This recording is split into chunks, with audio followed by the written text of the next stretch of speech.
Kiai Mas itu orang yang tawaduknya ini luar biasa. Kalau tadi Pak Yesus menyinggung tentang tulisan dari Kiai Abdurrahman bin Wahid bin Hashim dalam di majalah Tempo sekitar tahun 80-an.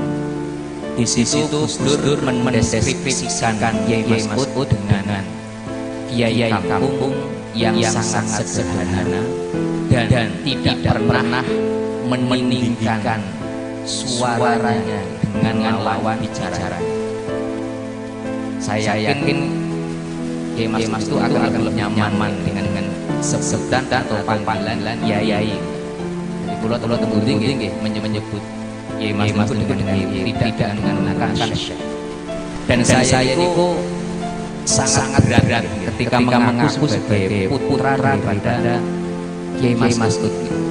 Pasti orang-orang yang tahu seberapa atau kali daripada Kiai Mas'ud itu pasti akan paling tidak kamu itu berapa persennya dari bapakmu itu pasti. Jadi pulau nanti sungkem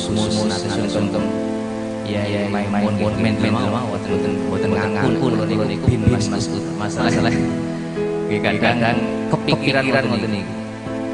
Saya akan sedikit menceritakan tentang perjalanan mondok dari Kiai Mas'ud karena mungkin banyak tidak mungkin pasti kalian sasan putri bahkan sasan putra bahkan santri yang belum pernah ngaji langsung kepada beliau belum tahu perjalanan mondok dari Kiai Mas'ud. Akan saya ceritakan sedikit mungkin saya ambil atau saya rangkum dari berbagai sumber. Jadi Kiai Mas'ud itu pertama kali mondok itu wonten Sarwati Tingri. Wonten Kiai Hanafi bin Abi Thalib. Wonten itu sekitar umur nggih di bawah umur 10 tahun. Terus kemudian setelah ngaji wonten itu ngaji wonten Kemen. Wonten Kemen wonten daerah Wajasari. Wajasari itu sebelum pertanahan dari arah Karanganyar itu sebelum pertanahan. Niku mondok pada Al-Mukarram Bapak Kiai Ahmad bin Muhammad Sesen. Bapak Ahmad bin Muhammad Sesen adalah merupakan santri dari Kiai Ibrahim bin Nuruddin bin Liram, muassis atau pendiri pondok Liram. Jadi Kiai Mas'ud dan juga kiai yang satu kurung dengan beliau itu tidak menangi Mbah Liram. Jadi termasuk kiai yang tidak mondok Liram. Karena kebanyakan kan yang daerah Jawa Tengah itu mondoknya di Liram. Tapi itu tidak menangi pondok Liram. Jadi pondok Liram itu sempat roh. Jadi ketika Mbah Ibrahim Nuruddin ini sedo belum ada penerusnya. Sehingga Kiai Mas itu mondoknya di Kiai Ahmad bin Muhammad Sesen wonten Wajasari yang adalah murid daripada Mbah Ibrahim Liram. Setelah di pondok Wajasari sekitar 3 tahun atau 2 tahun itu sudah semua pelajaran yang kaitan dengan nasoroh itu sudah dikuasai, katakanlah sudah sampai alfiah. Terus beliau kemudian mondok di Kediri, yaitu di Jambes asuhan dari Kiai Ihsan bin Dahlan bin Solih.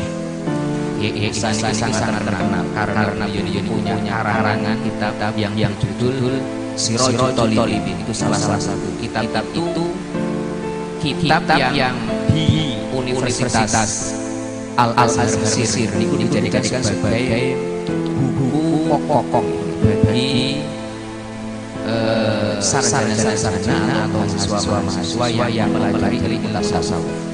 Sebab Sirajul Talibin itu membahas tentang ilmu tasawuf, yaitu syarah daripada Minhajul Abidin. Di Jambes Kiai Mas'ud itu kurang lebih niku sekitar 7 sampai 8 tahun. Terus kemudian beliau bicara tidak hanya pada saat itu, kadang-kadang live yang mendengarkan mungkin siapa. Jadi Kiai Mas itu di Bendo itu bertemu dengan Yai Sahal bin Mahfud, mantan ketua Islam PBNU, mantan ketua MI Pusat. Jadi Kiai Mas waktu di Bendo itu sudah menjadi santri senior. Jadi ada santri muda yaitu bernama Sahal bin Mahfud. Kiai Sahal ini ngajinya dulu ngaji takrib niku tentang Kiai Mas Kiai Sahal. Setelah teng Bendo niku sempat menikah.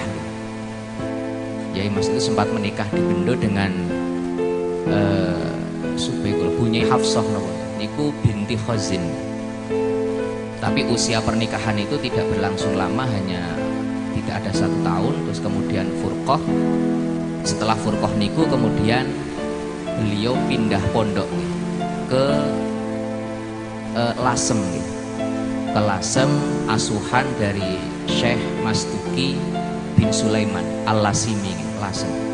Niki seorang kiai yang terkenal dengan keahliannya dalam bidang usul fikih.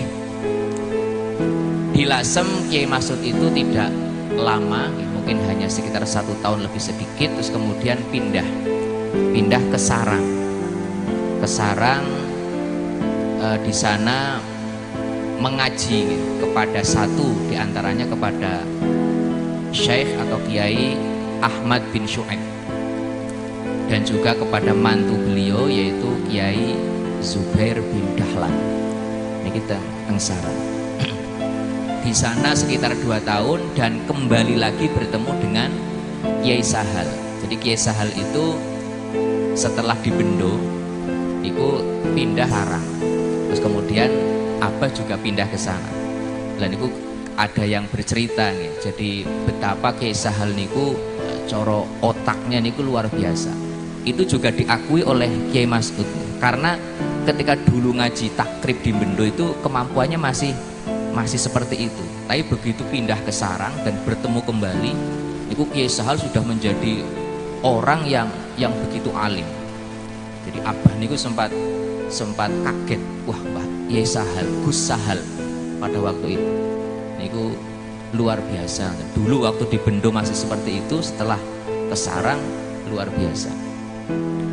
Setelah di Sarang terus kemudian beliau niku dalam proses pulang ke Cilacap nih, boyong istilahnya niku di Sarang niku kadose pun enten petung nggih, petung kali benda benda Bumeyo niku. Jadi tapi dalam waktu pulang ke Cilacap, proses pulang ke Cilacap niku boyong niku sempat mampir di Magelang. Lah kebetulan di Magelang niku Abah niku menjumpai nih, ada seorang habaib nih, yang sangat alim di Magelang, yaitu bernama Sayyid Sagaf Sakof bin Abdurrahman Al-Jufri. Niku saking ya, karena Yai Masud niku orang yang alim, bertemu dengan orang yang alim niku pasti senang.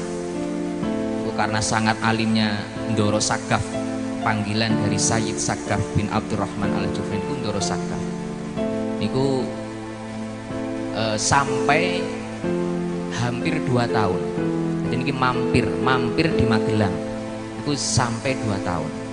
Jadi demi atau karena kesenangan beliau terhadap ilmu.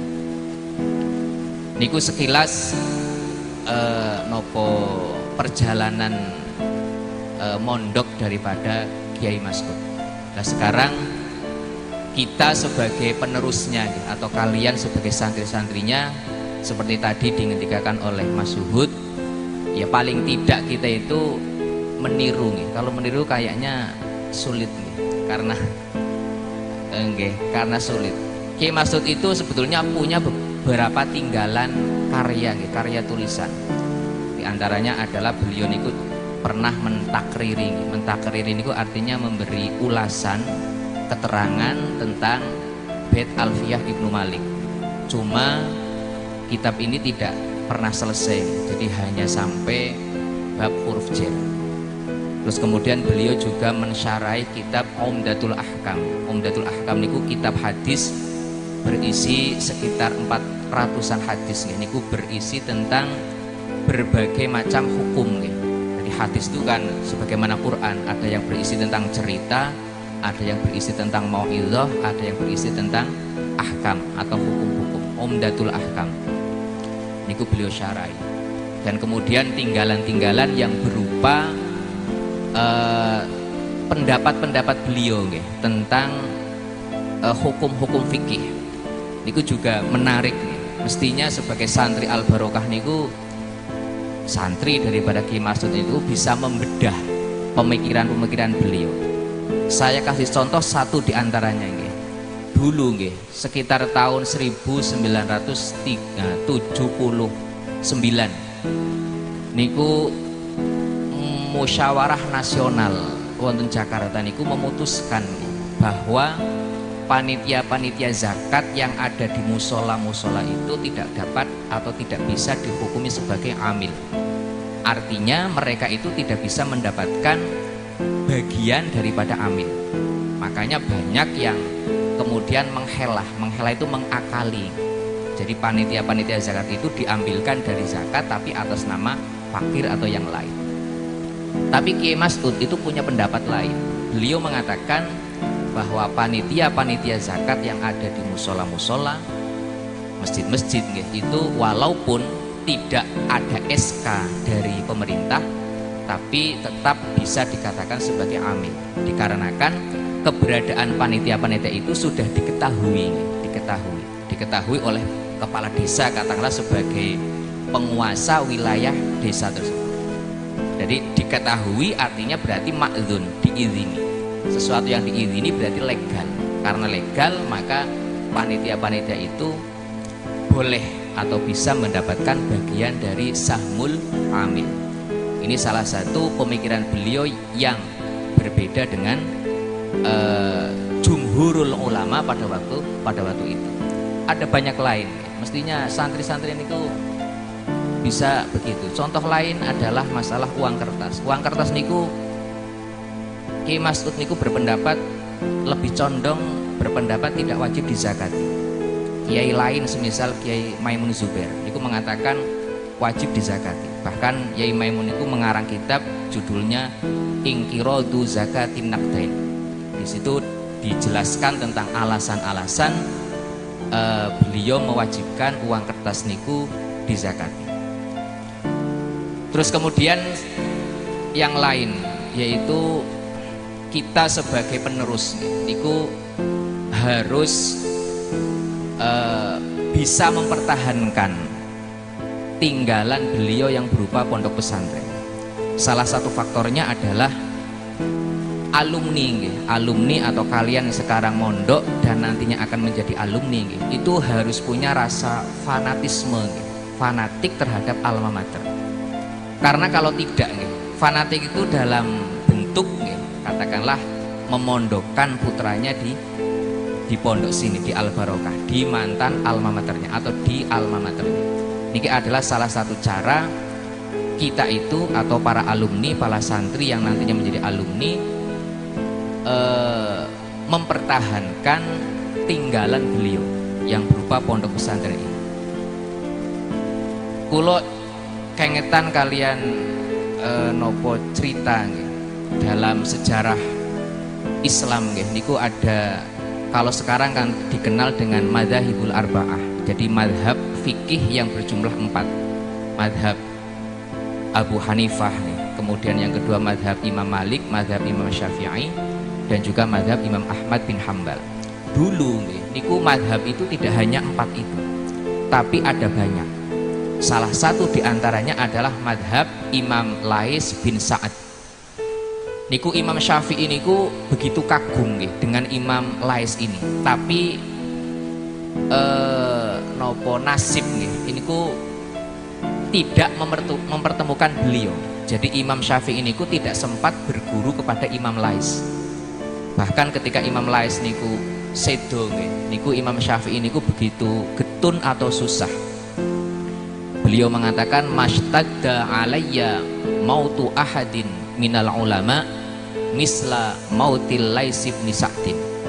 Jadi saya itu tidak pernah begitu susah atas kewafatan, kematian salah satu dari ulama sebagaimana susahnya saya akan kewafatan daripada Imam Lais bin Sa'ad.